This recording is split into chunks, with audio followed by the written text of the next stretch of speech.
Alors là, on est dans le grand trou du bois dont je parle régulièrement dans mes vidéos. Et ce qu'on va faire, c'est regarder un peu à quelle hauteur on doit se mettre pour avoir suffisamment de volume pour la rétention d'eau et surtout quelle va devoir être la hauteur du barrage qu'on va devoir mettre entre les deux hêtres qui sont ici. En fait, on va devoir monter assez haut. J'ai besoin de entre 1000 et 2000 mètres cubes.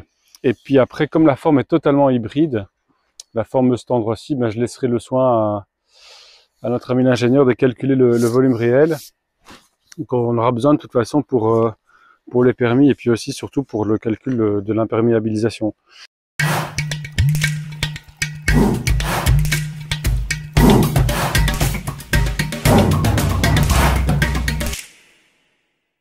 Ici on est sur du sable, c'est une ancienne sablière, c'est pour ça qu'il y a un trou.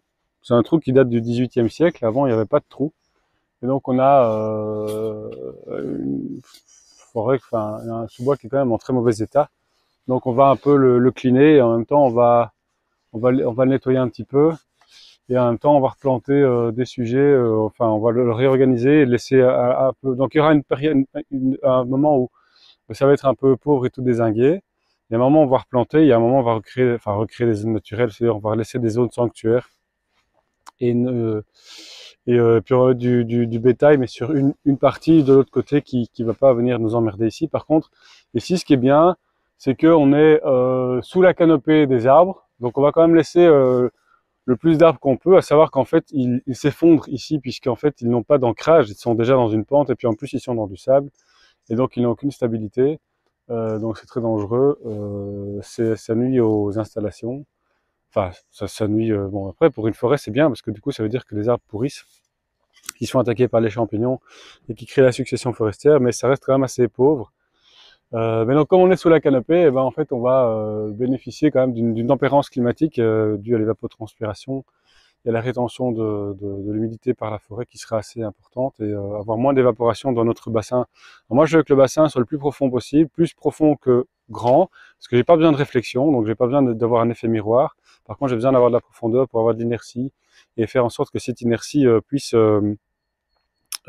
conserver faire ouais, de l'inertie calorifique, donc en fait qu'elle conserve la chaleur à l'intérieur et qu'elle se refroidit, se réchauffe moins rapidement, enfin créer en bref que ça aussi limite l'évaporation et que ça stabilise la température en général. Il faut savoir qu'une forêt, une forêt dense et comment dire mature retient environ 75% de son humidité, environ 25% dans le sol. Enfin, il y a 25% qui est recyclé dans le sol, 50% qui est recyclé par les arbres et l'évapotranspiration, et seulement 25% qui s'évaporent. C'est des chiffres grosso modo, hein, qui sont pas valables forcément dans toutes les régions, mais bon voilà, c'est le principe de base. Donc du coup, nous en mettant un réservoir ici, eh ben, on va avoir un effet de rétention du volume d'eau qui sera plus important, tout en utilisant une partie du terrain qui n'est absolument pas utile pour nous. Et donc on fait d'une pierre deux coups, c'est-à-dire que cette zone-ci, on peut complètement pas l'exploiter. Et là, alors à la fois, on va pas tout exploiter pour éviter de faire nos gros humains et de renverser toutes les couches, tout le sol et tout le volume aérien sur tout le terrain. Et à la fois, on va en faire une zone de biodiversité différente. Donc effectivement, on va déranger la faune et la flore, mais la flore pas très intéressante, qu'il y a déjà ici. Et en même temps, on va recréer un nouveau site, quoi. On va faire avancer un peu la succession forestière plus vite. Alors je dis, la flore est pas très intéressante. Effectivement, elle n'est pas intéressante pour nous, mais néanmoins, on a quand même une belle décomposition mycorhizienne, enfin de champignons au sol, et donc pas mal. On n'a pas un humus qui est très très épais, mais on a quand même un sol qui est assez humifère. Donc ça, c'est mon œil humain qui dit, enfin mon œil d'exploitant qui dit. C'est pas très intéressant, mais en fait, mon œil naturaliste, enfin, c'est pas très intéressant aussi non plus au niveau naturaliste ici, mais mon œil naturel devrait plutôt dire, bah, c'est cool, on a une succession forestière naturelle qui se fait tout seul ici et qui est quand même bénéfique à l'environnement. Voilà, donc on opère un choix et on va essayer de pondérer ce choix avec des installations qui sont raisonnées, responsables et surtout conscientes. C'est-à-dire qu'on va être consciente. Quand moi je dis conscience, c'est pas conscience, bienveillance et on va allumer nos chakras. C'est-à-dire qu'on a aussi de conscience du bien qu'on fait et du mal qu'on risque de faire. Et on va équilibrer les deux, sachant que rien n'est forcément bien, rien n'est forcément mal, c'est juste un compromis à trouver. Donc voilà, c'est la conscience que je veux. Quand je dis conscience, c'est ça que je veux dire. Alors aujourd'hui, là, on a notre niveau laser. Et le niveau laser, il va juste me dire, là je suis pas tout à fait au point bas, mais je suis à quoi? À 20 cm d'altitude du point bas. Alors il faut savoir que l'œil humain est très mauvais pour calculer, enfin pour voir les déclivités. On a une vision binoculaire et en fait ça nous permet de voir bien les distances, mais pas forcément les déclivités. Et donc il est totalement inutile et bizarre d'imaginer qu'on puisse trouver des niveaux ou voir quelles sont les courbes de niveau à l'œil nu. Donc un laser reste un élément indispensable, surtout quand on fait un peu de chantier et un peu de permaculture, enfin de permaculture, d'installation de permaculture. Et donc on va utiliser le niveau. Je vais regarder à quelle hauteur je suis ici, et plus ou moins au point bas. Je vais pas m'emmerder avec les 20 cm qu'il y a, parce que j'ai peut-être même pas 10 mètres carrés à 20 cm plus bas que mon niveau ici. Et puis je vais monter, je vais voir jusqu'où je dois monter pour... donc je vais prendre un niveau par le haut, puis je vais faire une descente par le bas, mais ça on va voir quand je serai en train de vadrouiller. Pour voir jusqu'où je dois monter pour avoir mon volume d'eau, sachant que je vais quand même estimer la distance. Donc on a un ovale ici, je vais estimer la distance, le petit rayon et le grand rayon, pour avoir une idée de la superficie qu'on a ici. Donc là, pour ça, j'ai un autre outil qui est intéressant. Coûte pas très cher, mais c'est relatif, ça coûte pas très cher pour autant que vous en ayez l'utilisation régulière. C'est un télémètre laser, c'est un outil de chasse en fait, qui vous permet simplement de faire des visées. Et en faisant des visées en fait, il peut aller faire tenir des distances jusqu'à 1700 mètres. Et donc, j'ai pas besoin de me déplacer ou tirer des mètres dans tous les sens. Ici, je peux juste faire une visée, appuyer sur le petit bouton et il me donne la distance. Donc, c'est pas une distance au centimètre près, évidemment, mais ça me permet déjà d'avoir une bonne notion de là où je me trouve, quoi. Donc, il faudra que je fasse ça après et que il fait pas encore assez clair, il reflète pas assez, et que je fasse une estimation de la superficie et donc du volume que je peux avoir. Alors, pour le volume, il y a des manières, évidemment, on peut calculer le volume par la trigonométrie, hein, des triangles sur la surface. Enfin, comme c'est une ellipse ici, c'est pas très grave, pour tout découper en triangles, mais bon, on va pas commencer à faire ça. Mais aussi les triangles que je peux avoir dans la trigonométrie, donc faire des triangles et avoir le théorème de Pythagore, qui me permet de calculer en fait les déclivités. Je vais pas le faire parce que je vais pas prendre mon temps là-dessus, puisqu'on a de toute façon engager un ingénieur enfin un ingénieur qui travaille avec nous sur le projet pour les permis et puis pour les calculs enfin pour le terrassier. Donc ça sert à rien que je le fasse moi-même, quoi. De toute façon, je vais avoir qu'une estimation, tandis qu'il aura une valeur qui sera tout à fait juste. Voilà, donc je vais me promener, je vais déjà voir quel est le niveau ici. Et donc en fait, dès que j'allume ce machin-là, là on est sur le récepteur. Le machin, si je me mets à 0, il me donne aussi le niveau négatif jusqu'ici. Donc là, il me dit que voilà, ça c'est une distance de 51 cm, c'est-à-dire la distance du fourreau dans lequel rentre ceci. Donc ici, il va juste reprendre la mesure à partir de 51 cm ici, la gradation. Et donc il va m'indiquer qu'en fait, je suis à 138. J'ai une hauteur ici de 138 cm, donc ça correspond. Ça veut dire que mon niveau 0 du capteur laser est en fait à 138 cm du sol. Je l'ai mis le plus haut possible parce que je voudrais monter. Donc là, déjà, si je suis à 138 cm, jusqu'où je peux aller, 140 cm, jusqu'où je peux aller pour qu'il continue de biper.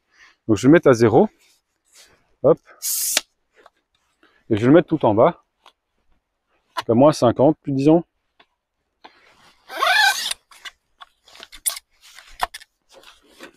Je suis à moins 50, et je vais me promener.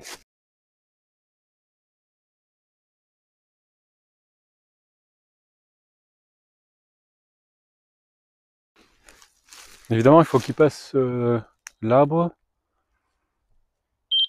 Voilà, et ben, j'aurais jamais cru que le niveau de 140 cm était aussi bas. Donc entre le laser qui tourne et le récepteur ici, que j'ai relevé un petit peu pour éviter d'avoir ce bruit emmerdant, eh ben, j'ai déjà 140 cm de dénivelé, 1m40. Donc en fait la hauteur que j'avais tout à l'heure. Donc si je me trouve ici, en espérant de passer au-delà des ronces,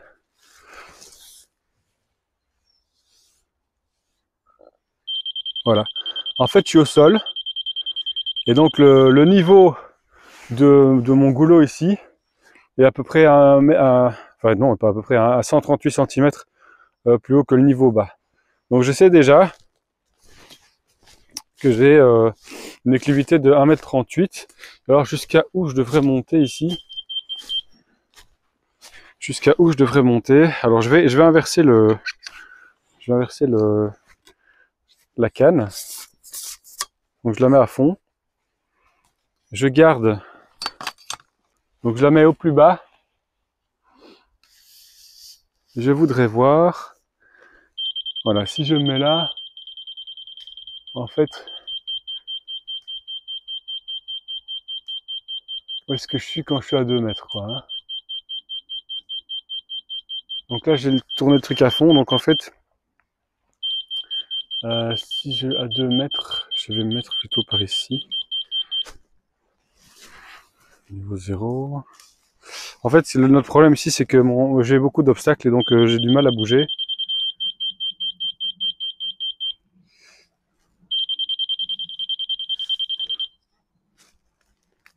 Et là, hop, hop, hop, hop, hop. 2 mètres, ok, donc je vais être ici quelque part. Ouais, faut que je vise un petit peu, c'est approximatif hein, pour l'instant. Donc c'est pas vraiment, c'est pas ça qui va me permettre de faire un bassin, mais en tout cas, à l'œil en fait, ici, je suis à 2 mètres de hauteur par rapport à 100, donc je suis à 3,40 m de hauteur par rapport au niveau de du fond du bassin. Ce qui est déjà pas mal, hein. Ça veut dire qu'ici, évidemment, on va devoir faire une petite berge. On va devoir relever ici, enfin, pour pas que l'arbre soit embêté, parce que ces arbres-là sont beaux, on va évidemment les laisser tranquilles. Et je vais faire une petite marque pour me donner une idée. Après, éventuellement, je pourrais repartir de là, si nécessaire. Ah putain, le chien. Tu peux passer partout, sauf entre les pieds du trépied, merde.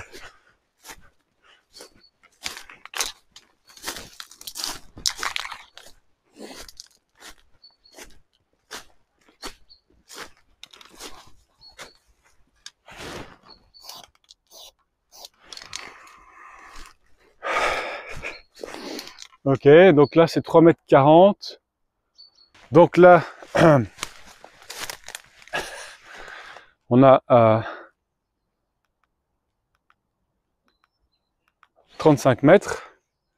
35 mètres, et maintenant je vais prendre l'autre, la largeur.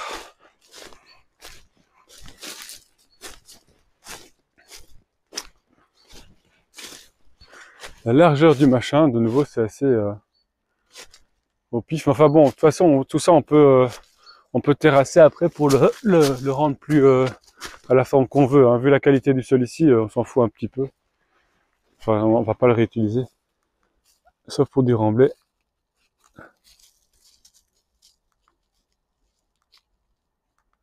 Alors, pas encore très clair aujourd'hui.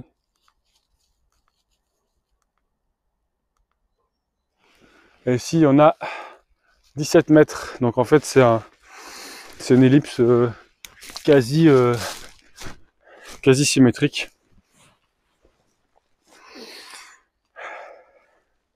On va faire un petit calcul.